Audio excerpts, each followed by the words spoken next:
السلام علیکم ورحمۃ اللہ وبرکاتہ۔ بسم اللہ الرحمن الرحیم۔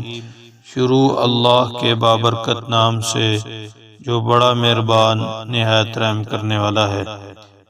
دوستو، آج کی اس مجلس کے اندر آپ کو چھوٹے چھوٹے ایسے اعمال بتلائے جا رہے ہیں جو احادیث مبارکہ سے ثابت ہیں۔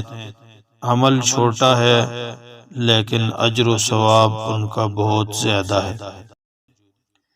حضرت ابو اوائل رحمہ اللہ تعالی فرماتے ہیں کہ ایک مکاتب غلام نے حضرت علی رضی اللہ تعالیٰ عنہ کی خدمت میں حاضر ہو کر عرض کیا، میں بدلے کتابت میں طے شدہ مال ادا نہیں کر پا رہا۔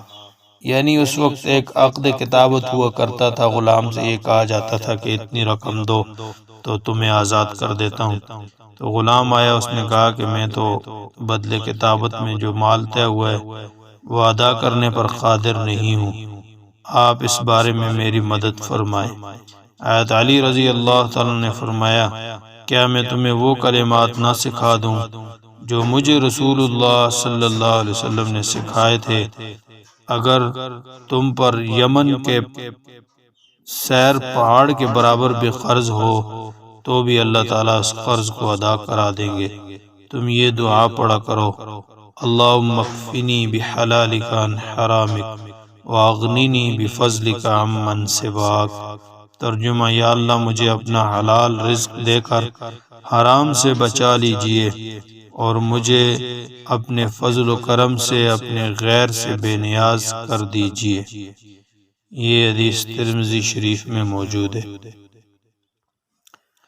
حضرت عمر بن خطاب رضی اللہ تعالیٰ عنہ سے روایت ہے کہ رسول اللہ صلی اللہ علیہ وسلم نے ارشاد فرمایا، جس شخص نے بازار میں قدم رکھتے ہوئے یہ کلمات پڑھے، لا الہ الا اللہ وحدہ لا شریک لہ، لہ الملک ولہ الحمد، یحیی ویمیت وہو حی لا یموت، بیدہ الخیر وہو علی کل شیء قدیر، اللہ تعالیٰ اس کے لیے 10 لاکھ نیکیاں لکھ دیتے ہیں اور اس کے 10 لاکھ خطائیں معاف کر دیتے ہیں اور اس کے 10 لاکھ درجات بلند کر دیتے ہیں۔ اور ایک روایت میں ہے کہ 10 لاکھ درجے بلند کرنے کے بجائے جنت میں اللہ تعالیٰ اس کے لیے ایک محل بنا دیتے ہیں۔ یہ حدیث بھی ترمذی شریف میں موجود ہے۔